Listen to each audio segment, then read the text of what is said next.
Hello, नमस्ते, आदाब और सत श्री अकाल। मैं आपकी दोस्त और होस्ट लेडीज़ ब्रिगेड सेगमेंट में आपका स्वागत करती हूँ। आज हम एक साधारण परिवार से आई हुई असाधारण लड़की की कहानी सुनेंगे जिसका नाम है रानी रामपाल। जी हाँ, रानी रामपाल भारतीय महिला हॉकी टीम की कैप्टन, जिसने पूरे देश का सीना चौड़ा कर दिया है, हम सभी को गौरवान्वित किया है।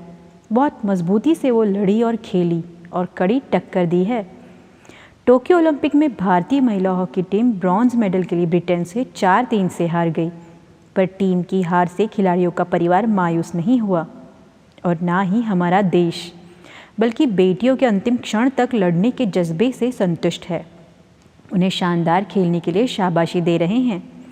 भारतीय महिला हॉकी टीम की कप्तान रानी रामपाल ने इस मैच में ब्रिटेन को कड़ी टक्कर दी। इसी तरह रानी रामपाल का हॉकी प्लेयर बनना भी उनके समाज में कड़ी टक्कर देने वाली बात थी। रानी का जन्म 4 दिसंबर 1994 को हरियाणा के शाहबाद मारकंडा में हुआ। रानी को अपने उस पुराने जीवन से दूर जाना था, एक ऐसी जगह जहां बिजली जाने की चिंता ना हो, जहां सोते समय कान में मच्छरों की गुनगुन ना हो, जहां 3 वक्त के खाने के लिए तरसना ना पड़े और बारिश के वक्त घर में पानी ना भरे। रानी के पिता घोड़ा गाड़ी चलाते थे, वहीं माताजी दूसरों के घर काम करने जाती थी। रानी के माता पिता ने उसे एक अच्छा जीवन देने के पूरे प्रयास किए, पर उससे ज़्यादा विशेष कुछ ना कर सके।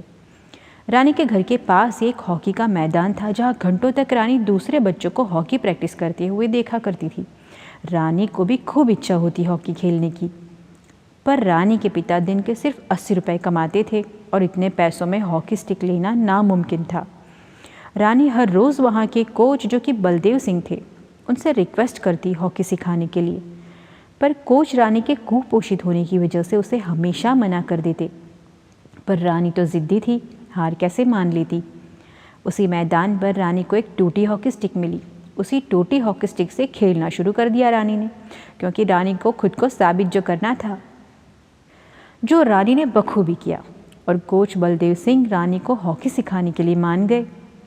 अब जब रानी ने हॉकी खेलने की इच्छा घर वालों के सामने जाहिर की, तो घर वालों ने पहले तो साफ साफ मना कर दिया और बोले कि लड़कियों को सिर्फ घर के काम ही करने चाहिए और शॉर्ट स्कर्ट पहनकर तो बिल्कुल भी नहीं खेलने देंगे।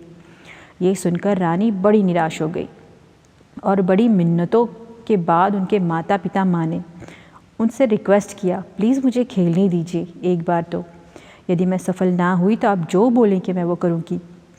रानी के परिवार ने बड़ी ही झिझक के साथ आखिरकार उसे खेलने की अनुमति दी। अब रानी की हॉकी ट्रेनिंग शुरू हो गई। उसके लिए रानी को सुबह सुबह उठना पड़ता।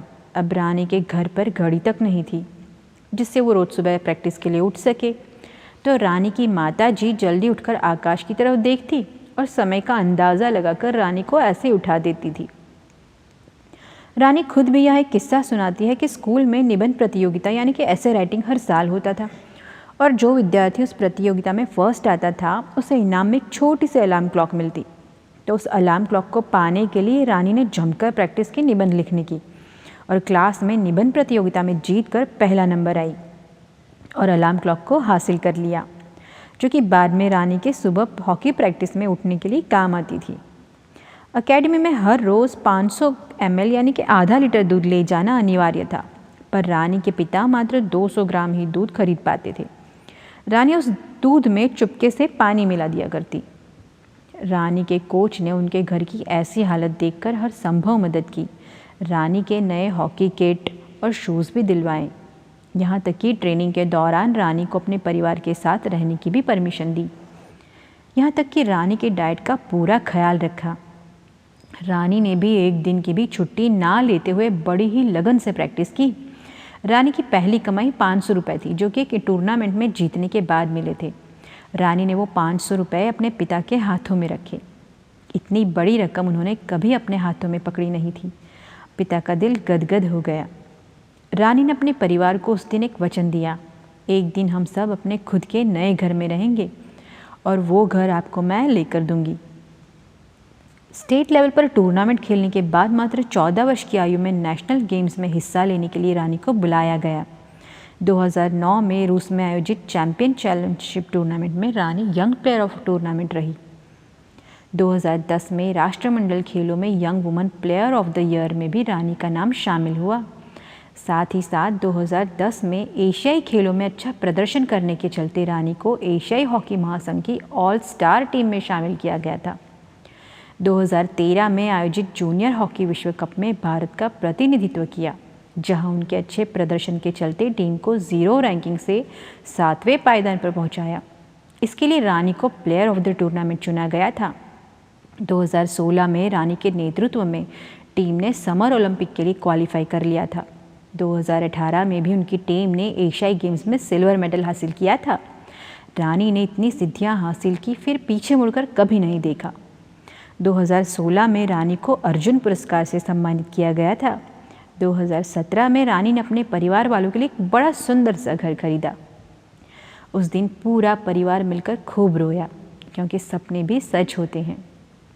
रानी एक बात कहती हैं, जब मैंने हॉकी के मैदान पर कदम रखा और खेलने की शुरुआत की, तब मेरे माता पिता को कई रिश्तेदार ताना मारते थे, क्या करेगी ये लड़की हॉकी खेलकर, बस छोटे कपड़े पहनकर मैदान में दौड़ेगी और हमारी इज्जत खराब करेगी।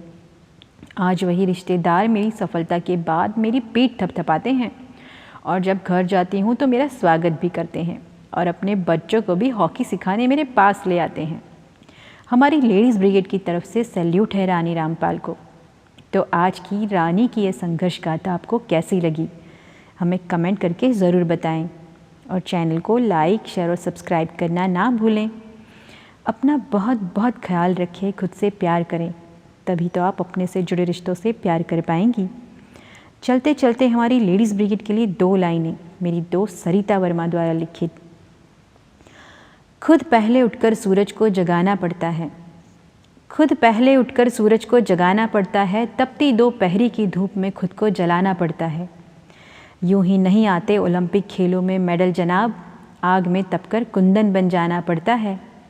चूड़ियों को मत कहिए कमज़ोरी की निशानी, बनकर ओलंपिक का प्रतीक चिन्ह लिख जाती है बहादुरी की अनेकों कहानी। अब आपकी दोस्त और होस्ट आपसे विदा लेना चाहेगी। तब तक के लिए enjoy the day because it's a Sunday.